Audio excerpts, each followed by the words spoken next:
दोनों के बीच में जंग छिड़ी हुई थी और मायरा खान को माफ़ी मांगनी पड़ेगी। रातों रात बहुत फेम मिला।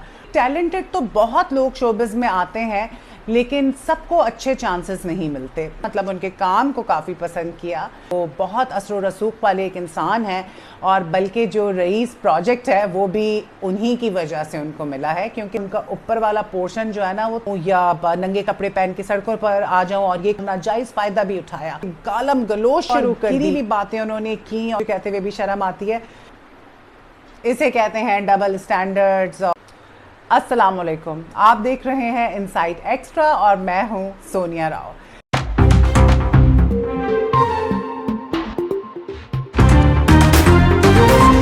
तो जी, आज मैं आपके पास लेकर आई हूं एंटरटेनमेंट इंडस्ट्री से एक खबर जो कि बहुत इंटरेस्टिंग है। और ये खबर इंटरेस्टिंग इस वजह से है क्योंकि इसके जो दो मरकज़ी किरदार हैं, उन दोनों के बीच में जंग छिड़ी हुई थी काफ़ी अरसे से, और अब हमें पता चलता है कि ये दोनों शायद फ्यूचर में साथ प्रोजेक्ट करें। आप लोग समझ गए होंगे कि मैं किसकी बात कर रही हूँ, क्योंकि थंबनेल से भी साफ जाहिर था। लेकिन मैं आपको बताती चलूँ कि मैं बात कर रही हूँ खलीलुर्रहमान ख़मर साहब की और मायरा खान की। जैसा कि आप जानते हैं कि इन दोनों के बीच में जंग छिड़ी हुई थी और फैसला ये हुआ था कि खलीलुर्रहमान साहब कभी भी मायरा खान के साथ फ्यूचर में काम नहीं करेंगे, और जो प्रोजेक्ट उन्होंने अपनी ज़िंदगी का सबसे अहम प्रोजेक्ट, जिसकी वजह से उनको बहुत ज़्यादा शोहरत मिली, जिसमें मायरा खान को उन्होंने कास्ट किया था, उसके बारे में उन्होंने कहा कि ये उनसे बहुत बड़ी गलती हो गई थी कि उन्होंने मायरा खान जैसी औरत को उसमें कास्ट किया, और आइंदा ज़िंदगी में वो कभी भी मायरा खान के साथ काम नहीं करेंगे और मायरा खान को माफ़ी मांगनी पड़ेगी। तो अब ऐसा क्या हुआ कि खलीलुर्रहमान साहब ने अपना स्टेटमेंट बदल लिया और अब वो ये कह रहे हैं कि जी, मेरा जो नेक्स्ट प्रोजेक्ट है वो मैं मायरा के साथ करूँगा। तो डिटेल में हम जाएंगे, लेकिन उससे पहले हम बात करते हैं मायरा खान की। मैं चाहूँगी कि हम थोड़ा सा सबका बैकग्राउंड जानें, क्योंकि बाज़ औक़ात ये होता है कि लोग स्टार्स को जानते हैं लेकिन उनके बैकग्राउंड के बारे में बहुत ज़्यादा नॉलेज नहीं रखते। तो सबसे पहले बात करते हैं मायरा खान की। तो ये जो हमारी पाकिस्तानी डीवा है मायरा खान, इनका ताल्लुक वैसे तो लाहौर से है और ये 21 दिसंबर 1984 में पैदा हुई हैं। इन्होंने अपने करियर का आगाज़ एज अ वीजे किया और उसके बाद इन्होंने शोबिज़ इंडस्ट्री में कदम रखा। अगर हम इनके प्रोमिनेंट और नोटेबल प्रोजेक्ट्स के बारे में बात करें जिनकी वजह से मायरा खान को शोहरत मिली, तो उनमें से चंद जो प्रोजेक्ट्स हैं उसमें सर फहरिस्त जो है वो है सदके तुम्हारे और शहरेज़ाद, हमसफ़र। ये तीनों ऐसे प्रोजेक्ट्स थे जिसकी वजह से मायरा खान को रातों रात बहुत फेम मिला और लोगों ने बहुत इनको पसंद किया, बहुत ज़्यादा पजीराई मिली। और यही वजह है कि मायरा खान ने शोहरत की बुलंदियों को छू लिया, क्योंकि टैलेंटेड तो बहुत लोग शोबिज़ में आते हैं, लेकिन सबको अच्छे चांसेस नहीं मिलते। अब हम बात करते हैं मायरा खान के डेब्यू प्रोजेक्ट्स के बारे में। मायरा खान ने जो उनका पहला डेब्यू प्रोजेक्ट था वो एक सोशल ड्रामा था जिसका नाम था बोल।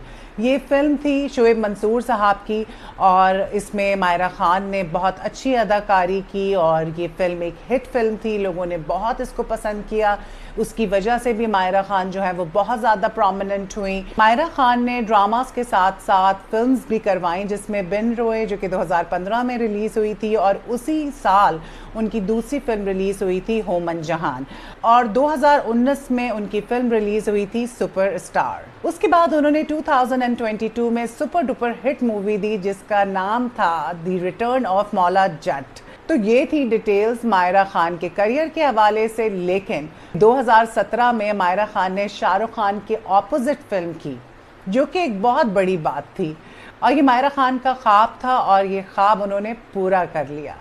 उन्होंने फिल्म रईस में शाहरुख खान के ऑपोजिट किरदार अदा किया और उसकी वजह से वो एक इंटरनेशनल आर्टिस्ट कहलाने लगी।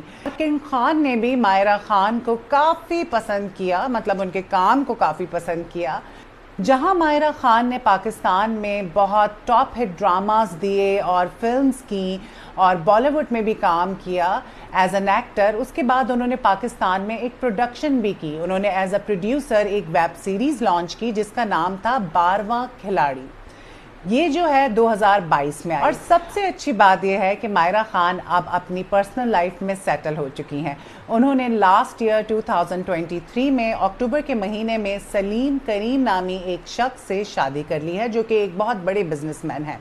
और काफ़ी अरसे से इन दोनों के मामला चल रहे थे। हमारे कुछ म्यूचुअल फ्रेंड्स हैं, वो मुझे बताते रहते थे कि ये जो है काफ़ी इन्वॉल्व्ड हैं, और सलीम करीम जो है वो बहुत असर रसूख वाले एक इंसान हैं, और बल्कि जो रईस प्रोजेक्ट है वो भी उन्हीं की वजह से उनको मिला है, क्योंकि सलीम करीम की बॉलीवुड की सेलिब्रिटीज़ के साथ बहुत ज़्यादा दोस्ती है, बल्कि लंदन वो उनके पास जाके रुकते भी हैं और काफ़ी अच्छे उनके ताल्लुकात हैं।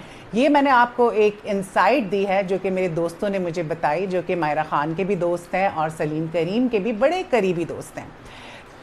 तो जी ये थी कुछ अपडेट्स मायरा खान के हवाले से। और अब मैं बात करूंगी दी फेमस और कंट्रोवर्सीज के किंग खलीलुर रहमान क़मर साहब। खलीलुर रहमान क़मर साहब को कौन नहीं जानता। असल शोहरत उनको मिली उनके एक प्ले की वजह से जिसका नाम था सदके तुम्हारे, और वो उनकी अपनी ज़िंदगी पे उन्होंने ये प्ले लिखा था। खलीलुर रहमान साहब पिछले चंद सालों से बहुत ज़्यादा ख़बरों में रहते हैं, स्पेशली जब से उनका ड्रामा हिट गया मेरे पास तुम हो, और उनका वो डायलॉग जो उन्होंने लिखा 2 टके की औरत, उसके बाद उनको बहुत शोहरत मिली और उन्होंने बहुत ज़्यादा जो है टीवी पे अपीयरेंसेस करनी शुरू कर दी, और वो तरह तरह की बातें करते थे। देखा ये जाता है कि खलीलुर रहमान क़मर साहब जो है उनका ऊपर वाला पोर्शन जो है ना वो थोड़ा सा उसके पुर्जे ढीले हैं, क्योंकि उनको बात बात पे चढ़ जाता है गुस्सा, और वो ये नहीं देखते कि वो टेलीविज़न पे बैठे हैं और जो उनके मुंह में आता है वो कह देते हैं। हम इन सारी चीज़ों के बारे में बात करेंगे, लेकिन उससे पहले हम थोड़ी सी बात कर लेते हैं खलीलुर रहमान साहब के बैकग्राउंड के बारे में, कि आखिर वो फील्ड में कब आए और उन्होंने क्या क्या काम और कारनामे सर अंजाम दिए। खलीलुर रहमान साहब जो हैं वो 1962 में पैदा हुए लाहौर में, और अगर हम इनकी एजुकेशन की बात करें तो इन्होंने बीकॉम किया हुआ है और MBA किया हुआ है। खलीलुर रहमान साहब को लिखने का बेहद शौक था, और वो जब सिर्फ एक टीनेजर थे तभी उन्होंने अपनी इश्क की दास्तान, मोहब्बत की दास्तान लिख डाली, और वो था ड्रामा सीरियल सदके तुम्हारे। तभी लोगों को पता चला कि खलीलुर रहमान क़मर नामी एक राइटर एग्जिस्ट करता है, और उस ड्रामे पे उनको अवार्ड भी मिला। खलीलुर रहमान क़मर साहब ने अपने करियर का आगाज़ 1995 में किया। उनके चंद ड्रामे बहुत ज़्यादा मकबूल हुए, जिसमें मेरे पास तुम हो उनका लास्ट प्रोजेक्ट था, जिसको लोगों ने बहुत पसंद किया। ना सिर्फ पाकिस्तान में बल्कि पूरी दुनिया में लोगों ने उसको बहुत ज़्यादा पसंद किया और धूम मच गई, और उसके डायलॉग्स जो हैं वो बहुत ज़्यादा वायरल हुए। खलीलुर रहमान साहब के जो चंद ड्रामास हैं जिसकी वजह से उनको बहुत ज़्यादा पजीराई और मकबूलियत मिली, उसमें मेरे पास तुम हो, प्यारे अफजल और सदके तुम्हारे हैं।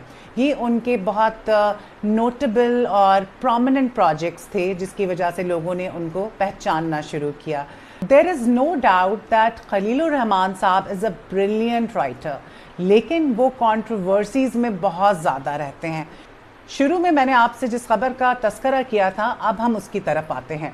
तो जी खबर कुछ इस तरह से है कि खलीलुर रहमान क़मर साहब एक प्रोजेक्ट करने जा रहे हैं, और उसमें ये कास्ट करेंगे मायरा खान को। और ये बात इतनी सरप्राइजिंग क्यों है? वो इसलिए क्योंकि आप सब जानते हैं कि मायरा खान और उनके ताल्लुकात कुछ ज़्यादा अच्छे नहीं थे। ना सिर्फ मायरा खान से बल्कि अदनान जो सदके तुम्हारे में हीरो थे, उनके साथ भी उनके ताल्लुकात ख़राब हो गए थे, और उन्होंने बड़ी हार्श स्टेटमेंट्स दी थी मायरा खान के बारे में, अदनान के बारे में, और रेशम जो है उनकी भी बड़ी बड़ी स्टेटमेंट्स आती रहीं, और रेशम उनको बहुत बुरा भला बोलती रहीं, बल्कि एक प्रोजेक्ट वो उनके साथ कर रही थी और प्रोजेक्ट के बीच में रेशम प्रोजेक्ट छोड़ के चली गई। तो काफ़ी उनकी लोगों के साथ नाराज़गियाँ चल रही थी, और खलीलुर रहमान क़मर साहब का ये कहना था कि मायरा जब तक मुझसे माफ़ी नहीं मांगेगी तो मैं उसके साथ काम नहीं करूँगा और मैं उसको माफ़ नहीं करूँगा। और खलीलुर रहमान क़मर साहब का ये कहना था कि मायरा खान को मुझसे माफ़ी मांगनी पड़ेगी। इस तरह की स्टेटमेंट्स उन्होंने दी थी, और खलीलुर रहमान क़मर साहब का ये भी कहना था कि मुझसे बहुत बड़ी गलती हो गई थी कि मैंने मायरा खान जैसी औरत को अपने पहले प्रोजेक्ट में, जो कि मेरे दिल के इतना करीब था और मेरी अपनी पर्सनल लाइफ पे था, उसमें कास्ट किया। तो ये जंग छिड़ी हुई थी, और बहुत हार्श अल्फाज जो हैं वो इस्तेमाल किए गए, और उसके बाद अब हम सुन रहे हैं कि ये लोग प्रोजेक्ट 7 कर रहे हैं। सारी जो जंग छिड़ी थी इसके बारे में बात करते हैं। ये जो जंग छिड़ी थी जब औरत मार्च का सिलसिला चला और हमने देखा कि जी औरत मार्च को लेके ख़वातीन सड़कों पर आ गई हैं। मतलब मैं फेमिनिस्ट हूँ भी, लेकिन मैं उस तरह की फेमिनिस्ट नहीं हूँ कि मैं सड़कों पे निकल आऊँ और वाहियात किस्म के बातें करूँ या नंगे कपड़े पहन के सड़कों पर आ जाऊँ और ये कहूँ कि मेरा जिस्म मेरी मर्ज़ी। हाँ, बास केसेस में मेरा जिस्म मेरी मर्ज़ी को लोगों ने गलत तरीके से लिया, लेकिन बहुत सी औरतों ने इसका बहुत गलत और नाजायज़ फ़ायदा भी उठाया। तो फेमिनिस्ट होने का ये हरगिज़ मतलब नहीं है कि आप मर्दों के साथ मुकाबलेबाजी करें। मर्दों का एक अपना मकाम है, औरत का अपना मकाम है। औरतों के हकूक़ पे मैं ख़ुद भी काम करती हूँ, औरतों को उनके हकूक़ मिलने चाहिए। और इस्लाम में तो फेमिनिज़म है ही, क्योंकि इस्लाम ऐसा मज़हब है जिसने औरतों को वैसे ही इतने हकूक़ दिए हैं, तो हम क्या बात करते हैं फेमिनिज़म की। ये एक प्रोग्राम था जिसमें मेरी एक पुरानी दोस्त ये प्रोग्राम कंडक्ट कर रही थी, और उसमें खलीलुर रहमान क़मर साहब थे और मारवी सरमत थी जो कि एक फेमिनिस्ट हैं और काफ़ी खुल्लम खुल्ला इस बारे में बात करती हैं, विच इज़ गुड। और साथ एक उल्मा बैठे हुए थे। तो ये जो क्लिप वायरल हुआ तो ये इस वजह से हुआ कि मारवी सरमत साहिबा जो हैं उन्होंने अपनी बात मुकम्मल की। खलीलुर रहमान क़मर साहब ने कहा कि अब मैं बात करूँगा और आप लोग बराए मेहरबानी चुप रहिएगा, कुछ भी मत कहिएगा। खलीलुर रहमान क़मर साहब ने बदतमीज़ी से एक बहुत अजीब से अंदाज से बात करनी शुरू की। वो क्लिप मैं यहाँ पे आपको दिखाती हूँ, और उसमें उन्होंने सारी हदें पार कर दी, क्योंकि उन्होंने रूड बात की आगे से। मारवी सरमत साहिबा जो है उन्होंने कहा मेरा जिस्म मेरी मर्जी, और उसके बाद खलीलुर रहमान क़मर साहब ने गालम गलोच शुरू कर दी। और अगर ये मना कर दिया है कि मेरा जिस्म मेरी मर्जी जैसे गलीज और घटिया नारे को मिनहा कर दिया जाए, तो मैं इस कर्रो फर्क के साथ मारवी सरमत साहब को बोलते हुए सुनता हूँ तो मेरा कलेजा हिलता है। मैं उस मुल्क का बाशिंदा हूँ जहाँ बीच में मत बोलिए, चले आप उनको मौका दीजिए। मारवी साहिबा बीच में मत बोलो तुम। मारवी साहिबा तेरे जिस्म में है क्या? तेरे जिस्म में है क्या? उस पर मर्जी चलाता कौन है? मारवी साहिबा प्लीज प्लीज अपना जिस्म देखो जाके। आप अपनी बारी पे बात करेंगी। Don't talk in between the lines. Please decorum का ख्याल रखिए। तेरा जिस्म है क्या बीबी? बोलने दे इनको। थूकता नहीं है कोई उसका जिस्म का आपके जिस्म पर। बेहया औरत के जिस्म पर कोई थूकता नहीं है। मैं आपसे रिक्वेस्ट करूंगी मारवी साहिबा अपनी बारी पे। मैं आपके पास वापस don't talk bloody nonsense, you know. और शराब You bloody shut up! Please देखें ये You shut up! प्लीज इस फॉरम में हम देखें बहुत तहजीब से बात करें। अपनी बारी अमेरिका में तहकीक कर रही है, बेहयाई की तहकीक कर रही है। मारवी साहिबा आप तेरी ऐसी की तैसी। पहले मारवी साहिबा आप बदतमीजी लग रहा हूँ। मैंने आपसे रिक्वेस्ट की, बकवास मत कीजिएगा बीच में। चले खलील साहब, तेरा जिस्म है क्या? थूकता नहीं कोई मर्द उसके ऊपर। शक्ल देख अपनी जाकर। खलील साहब देखें आप मैंने आपसे, और मुझे ये लगता है कि खलीलुर रहमान क़मर साहब जो हैं उनको हेल्प की ज़रूरत है, उनको साइकाइट्रिस्ट की ज़रूरत है। उनको चाहिए कि वो जाके काउंसलिंग करवाएं अपनी, या दवाएं खाएं, ताकि उनका ये जो एंगर है वो कंट्रोल हो सके। I have nothing against Khalilur Rahman Qamar sahab, ना मैंने उनके साथ कभी काम किया, ना मैं उनको जानती हूँ। जब ये सारी बातें हुई और मारवी सरवत के बारे में इस किस्म के सख्त और गिरी हुई बातें उन्होंने की, और ये कहा कि तुम घटिया गलीज औरत, और बहुत सारी बातें जो कहते हुए भी शर्म आती है। ना सिर्फ शोबिस की पर्सनालिटीज़ बल्कि हमारे पॉलिटिशियंस जो हैं उन्होंने भी आगे बढ़ के इसके बारे में बात की और नाराज़गी का इजहार किया। जब ये वीडियो वायरल गई तो मायरा खान ने कर डाला एक ट्वीट, और उसके बाद आ गई कयामत, एक जंग छिड़ गई। और बहुत अच्छी बात है कि मायरा खान ने इस बारे में बात की, क्योंकि ये रिस्पॉन्सिबिलिटीज़ है सारे जो ये फेमस पब्लिक फिगर्स हैं और हमारे जो टीवी आर्टिस्ट हैं, कि जब भी कोई इस तरह की नाहक बात हो तो उसके ख़िलाफ़ ये आवाज़ उठाएं। तो मायरा खान ने भी कुछ ऐसे ही किया। मायरा खान ने ट्वीट की और उसमें उन्होंने ये कहा कि I am shocked at what I have just heard and seen, sick to the core. उनका यही कहना था कि खलीलुर रहमान क़मर टाइप के लोगों को बैक टू बैक प्रोजेक्ट्स मिल रहे हैं जो कि औरतों के बारे में इस किस्म की घटिया बातें करते हैं, और मैं भी बहुत सिक फील कर रही हूँ ये वीडियो देखने के बाद। और उसके बाद एक जंग छिड़ गई और खलीलुर रहमान साहब का उसके जवाब में एक ट्वीट आया जो कि कुछ इस तरह से था। ये है इस औरत का वो ट्वीट जो इसने मारवी सरमत के साथ होने वाले इंसिडेंट के अगले दिन किया था। इसका बेहद एहतराम करता था, लेकिन इसकी ये ज़बान और घटियापन मुझे मरते दम तक नहीं भूलेगा।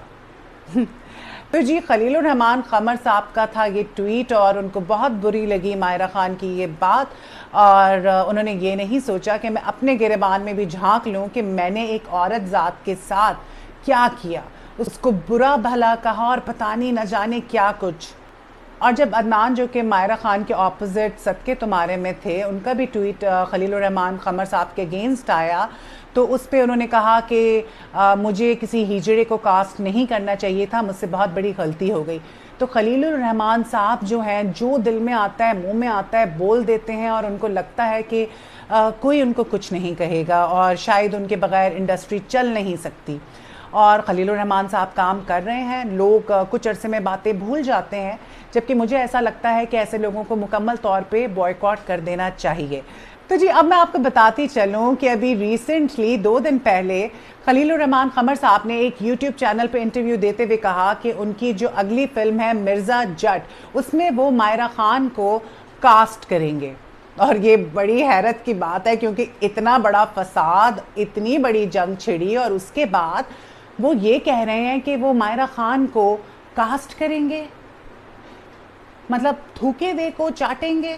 मैं हैरान हूँ, मतलब इतना तमाशा आप लोगों ने किया और उसके बाद अब आप कह रहे हैं कि जी आप मायरा खान को कास्ट करेंगे, जबकि उनका ये कहना था कि उन्होंने अपने पहले प्रोजेक्ट में जब मायरा खान को कास्ट किया, उनसे बहुत बड़ी गलती हो गई, क्योंकि वो प्रोजेक्ट उनके दिल के बहुत करीब था और अब वो इस फिल्म में मायरा खान को कास्ट करना चाह रहे हैं। लेकिन ये एक यकतरफा बात है, क्योंकि मायरा खान की तरफ से अभी तक कोई भी बात सामने नहीं आई है। जैसे कोई बात सामने आएगी मैं आपको उसके बारे में अपडेट करूंगी।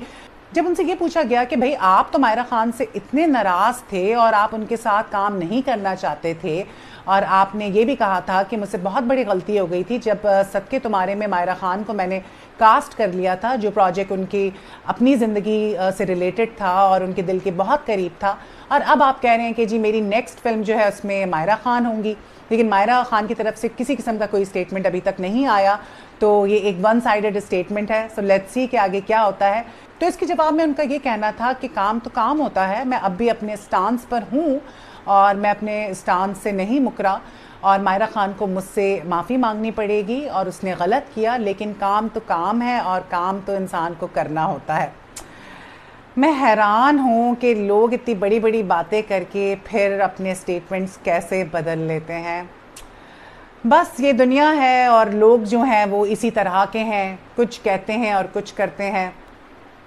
इसे कहते हैं डबल स्टैंडर्ड्स और पर्सनालिटी डिसऑर्डर।